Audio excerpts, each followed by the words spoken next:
Travel ഡയറീസിൻ്റെ ഒരു പുതിയ cooking വ്ളോഗിലേക്ക് എല്ലാവർക്കും സ്വാഗതം കേട്ടോ. 2 ദിവസമായിട്ട് നല്ല പനി പിടിച്ച് കിടക്കുന്നതുകൊണ്ട് തന്നെ അടുക്കളയെല്ലാം വളരെ മെസ്സി ആയിട്ട് കിടക്കുകയാണ്. ആദ്യം ഞാൻ അതായിരുന്നു കേട്ടോ ക്ലീനിങ്. ഇനി നമുക്ക് നേരെ കുക്കിങ്ങിലേക്ക് കിടക്കാം. 2 ദിവസമായിട്ട് ചെറിയ ചെറിയ ഭക്ഷണങ്ങൾ മാത്രമേ കഴിച്ചിട്ടുണ്ടായിരുന്നുള്ളൂ. അപ്പോൾ ഇന്ന് ഞാൻ കുറച്ച് വിശാലമായിട്ട് ഫുഡ് ഉണ്ടാക്കാൻ വേണ്ടി പോവാണ്. ഇന്ന് ഞാൻ ഉണ്ടാക്കാൻ വേണ്ടി പോകുന്നത് ക്യാൻ ട്യൂണ മസാലയാണ് കേട്ടോ. അതിന് വേണ്ടിയിട്ട് ആദ്യം ഒരു കടായി വെച്ച് എണ്ണ വെച്ചതിന് ശേഷം കടുകും ഉലുവയിട്ട് നന്നായിട്ട് പൊട്ടിച്ചെടുക്കുക. ഇനി നമ്മൾ ഇഞ്ചിയും വെളുത്തുള്ളിയും പച്ചമുളകും ഉള്ളിയും കൂടെ ചേർത്തിട്ട് നന്നായിട്ട് വഴറ്റിയെടുക്കണം കേട്ടോ. ഇനി ഇതിലേക്ക് കുറച്ച് കറിവേപ്പില ചേർക്കുക, പിന്നെ ആവശ്യത്തിന് ഉപ്പും കൂടെ ചേർത്തോളൂ. ഞാനിതിലേക്ക് വഴുതനയും കൂടെ ചേർക്കുന്നുണ്ട് കേട്ടോ. അപ്പോൾ വഴുതന ഇതുപോലെ ചെറുതായിട്ട് കട്ട് ചെയ്ത് നമ്മൾ മാറ്റി വയ്ക്കുക. അതുപോലെ ഒരു തക്കാളിയും കൂടെ കട്ട് ചെയ്തിട്ട് മാറ്റി വയ്ക്കുക. ഉള്ളി നന്നായിട്ട് വഴന്ന് വന്നതിന് ശേഷം നമ്മൾ ചേർക്കാൻ വേണ്ടി പോകുന്നത് തക്കാളിയാണ്. തക്കാളി ചേർത്തിട്ട് നന്നായിട്ട് വഴറ്റിയെടുക്കണം കേട്ടോ.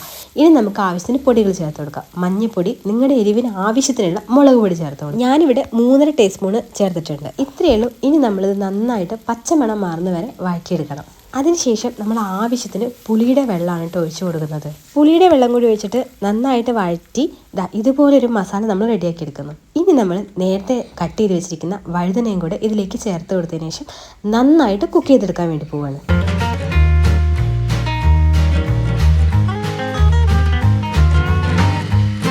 വഴുതനയൊക്കെ ഏകദേശം നന്നായിട്ട് കുക്കായി വന്നിട്ടുണ്ട്. ഇനി നമ്മൾ ഇത് ഒന്നും കൂടെ കുക്ക് ചെയ്യുന്നതിന് മുന്നേയിട്ട് കുറച്ചും കൂടെ വെള്ളം ഒഴിച്ചെടുക്കാൻ വേണ്ടി പോകാൻ കേട്ടോ. ഇനി നമുക്ക് നമ്മൾ നേരത്തെ എടുത്ത് വെച്ചിരിക്കുന്നത് നമ്മുടെ മെയിൻ ഐറ്റമായിട്ടുള്ള ക്യാൻ ട്യൂണയാണ് ചേർത്ത് കൊടുക്കാൻ വേണ്ടി പോകുന്നത്. നല്ല ഫ്രഷ് ട്യൂണ ഇവിടെ കിട്ടും. പക്ഷെ പനി പിടിച്ച കാരണം മാർക്കറ്റിൽ പോയിട്ട് 2 ദിവസമായി. അപ്പോൾ ഈസി ആയിട്ട് എന്തെങ്കിലും തയ്യാറാക്കാന്ന് വെച്ചിട്ടാണ് കേട്ടോ ഈ ക്യാൻ ട്യൂണ യൂസ് ചെയ്യുന്നത്. ട്യൂണ ചേർത്ത് നമ്മൾ നന്നായിട്ട് ഇളക്കി കൊടുക്കുക കേട്ടോ. ഇനി അതിലേക്ക് ആവശ്യത്തിന് ഉപ്പും കൂടെ ചേർത്ത് കൊടുക്കുക. നേരത്തെ ഉപ്പ് ചേർത്ത് കൊടുത്തതുകൊണ്ട് ഇനി ഉപ്പ് വേണോ വേണ്ടെന്നുള്ളത് നോക്കിയതിന് ശേഷം മാത്രം ചേർത്ത് കൊടുക്കുക കേട്ടോ. കൂടെ ആവശ്യത്തിന് വെള്ളം കൂടെ ഒഴിച്ചു കൊടുക്കണം. എന്നിട്ട് അടച്ചു വെച്ചിട്ട് കുറച്ച് സമയം വേവിച്ചെടുക്കണം. ഇപ്പോൾ നമ്മുടെ ട്യൂണ മസാല ഇവിടെ റെഡി ആയിട്ടുണ്ട്. ഞാൻ അതിൻ്റെ മേലെ കൂടെ കുറച്ച് കറിവേപ്പില കൂടെ തൂവി കൊടുത്തിട്ടുണ്ട്. ഇനി നമുക്കിത് സെർവിംഗ് ബോളിലേക്ക് മാറ്റാം. ശരിക്കും ഞങ്ങൾക്ക് ഈ ഒരു മസാല മാത്രം മതിട്ട് ചോറിൻ്റെ കൂടെ കഴിക്കാൻ വേണ്ടിയിട്ട് ഒഴിച്ചുകറിയുടെ ആവശ്യമൊന്നുമില്ല. എന്നാലും ഒരു ഒഴിച്ചുകറി കൂടി ആവാല്ലേ. അതിന് വേണ്ടിയിട്ട് ഞാൻ പരിപ്പ് നന്നായിട്ട് വേവിച്ചിട്ട് അതിലേക്ക് മത്തനും തക്കാളിയും പച്ചമുളകും കുറച്ച് മഞ്ഞൾപ്പൊടിയും മുളക് പൊടിയും ഉപ്പും ചേർത്തിട്ട് നന്നായിട്ട് വേവിച്ചെടുത്തു കേട്ടോ. വേവിച്ചിട്ട് കടുകും വറ്റൽമുളകും കറിവേപ്പില ഇട്ടിട്ട് ഒന്ന് താളിച്ചെടുത്തു. അത്രയേ ഉള്ളൂ. കറി ഇവിടെ റെഡി ആയിട്ടുണ്ട്.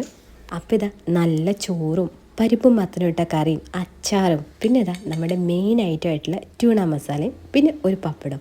ഇത് തന്നെ ധാരാളമാണ് കേട്ടോ. 3 ദിവസത്തിന് ശേഷമാണ് കേട്ടോ ഇതുപോലെ ചോറ് കഴിക്കുന്നത്. അതുകൊണ്ട് ഇന്നത്തെ ഫുഡ് അടിപൊളിയായിരുന്നു. നിങ്ങൾക്ക് ഇഷ്ടപ്പെട്ടെന്ന് വിശ്വസിക്കുന്നു. ഇഷ്ടപ്പെട്ടിട്ടുണ്ടെങ്കിൽ ലൈക്ക് ചെയ്യാനും നിങ്ങളുടെ അഭിപ്രായങ്ങളൊക്കെ ഒന്ന് കമൻറ്റ് ചെയ്യാനും മറക്കണ്ട. മറ്റൊരു വീഡിയോയുമായിട്ട് നമ്മൾ വീണ്ടും കാണും. അതുവരേക്കും ദിസ് ഇസ് പ്രതീക്ഷ signing off from tasty travel diaries.